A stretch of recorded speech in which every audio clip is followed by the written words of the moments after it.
been engaged extensively in clinical research. Mr. Chairman, the last century has witnessed many cases where medical science has been twisted in the service of politics with tragic results for patients. The remedy is to step back, to put the patient first, and return to the ancient premise, first do no harm. Now, I have the deepest sympathy for young people with gender dysphoria and their families. Children who experience gender dysphoria often suffer from mental health issues, ranging from anxiety and depression to bipolar disorder, autism, or a history of abuse and trauma. They need loving support, and often they need treatment for their mental illness. Gender dysphoria is not new, but the dramatic increase of cases, the change in the demographic features of these patients raises the issue of social contagion, and many observers have noted the striking likeness to some other social contagions like anorexia nervosa, cutting, and even suicide. These children need our love, our care, our support, and not potentially dangerous drugs and other treatments.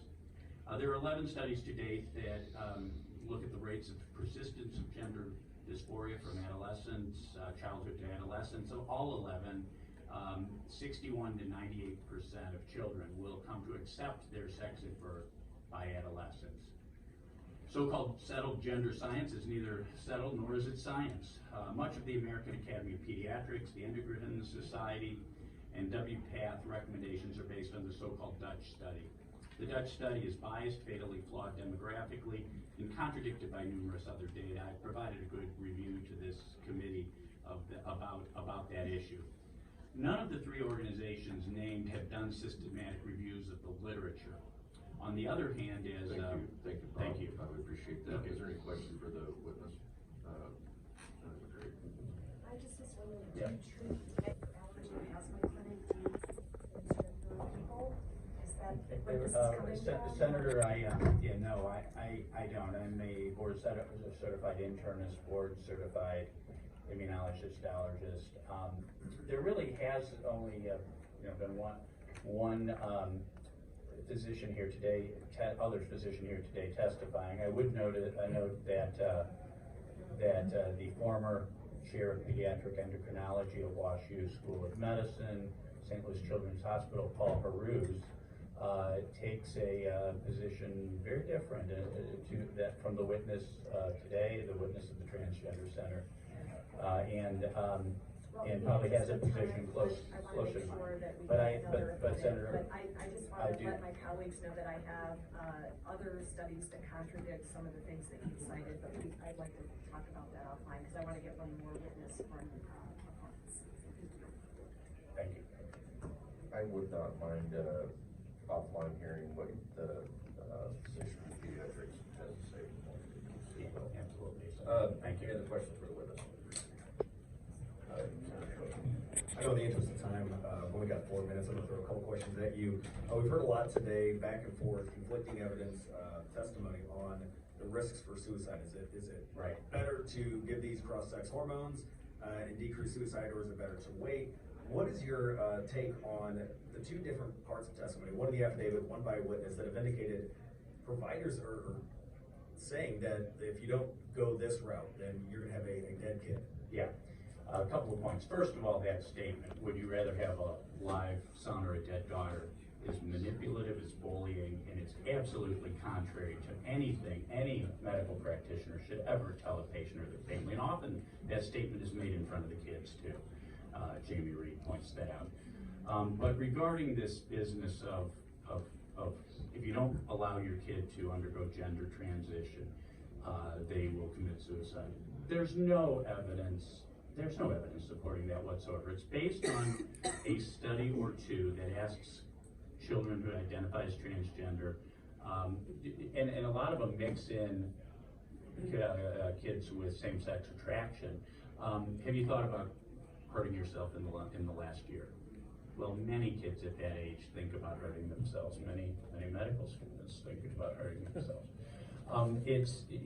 And so number one, and number two, that does not suggest that a child who does not undergo these irreversible hormone treatments will commit suicide, or number two, do these treatments reduce the risk of suicide? And there is no evidence that that's the case, apart from the Dutch study, which I could discuss in detail about how flawed that is. There's quite a bit of evidence, anecdotal and experimental, that these drugs can really mess with one's mood and affect and perhaps increase suicide. On the issue of the intersex conditions at birth or the precocious puberty, how often are those actually diagnosed? Yeah, those are extraordinarily uncommon. 0.016% is the incidence of true intersex conditions. So that's extraordinarily rare. And I see this from the gender advocates all the time. They toss in intersex as kind of a red herring. They'll toss in precocious puberty as a red herring. As you pointed out in some of your early questioning, none of these drugs are approved for gender dysphoria. This is all off-label. And, you know, it's not kind of benign off-label stuff like ivermectin, for instance. I mean, these carry significant consequences, and they don't allow. I think a lot of times we hear that kids should be allowed, whether gay or lesbian or straight or transgender, they should be allowed to be themselves. Well, puberty is the process of learning who we are as our bodies change. It's a very uncomfortable time for many children, and for the gender industrial complex to intervene and put them down this road of hormones and other treatments, I think is dangerous and should be halted, as has been done in the UK, Sweden, Finland, and several states. And last question, I know a lot of these protocols, Dutch protocol states, as Canada said, they have psychological and emotional stability. Some of these nations have gone towards having minors go through psychological care and treatment before jumping to that next step. It should always be the treatment. So that's your conclusion is that? As well, you know, and you know, the previous witness said something about 100 years of transgender medicine. Well, look, at one point, there was one transgender clinic in the United States, and it was Johns Hopkins. And they looked at their outcomes, and they said, we're doing more harm than good, and they closed it for a long time. We went from 0 or 1 transgender clinics only a few short years ago, and now we have over 100, 2 in this state.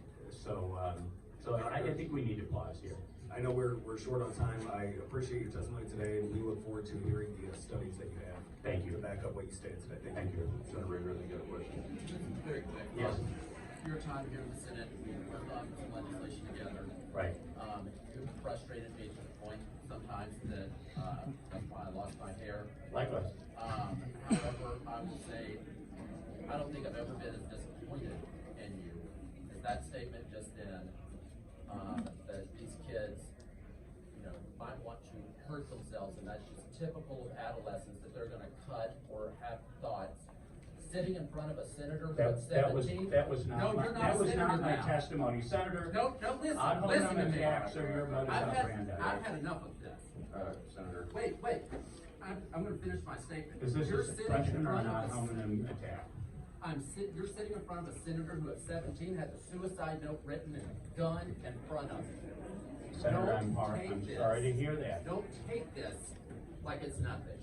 Senator, it is not nothing, and especially the last few years after the shutdowns, the isolation that's been wrought, incidences of completed and contemplated suicide have risen dramatically. And Senator, I'm very sorry for your, to hear about your mental health issues as an adolescent. It's shared by many, many in this country. Thank you. Thank you. Any other question for witness? Seeing none, I'm gonna allow one more in opposition. We're gonna end on that and make it quick, 'cause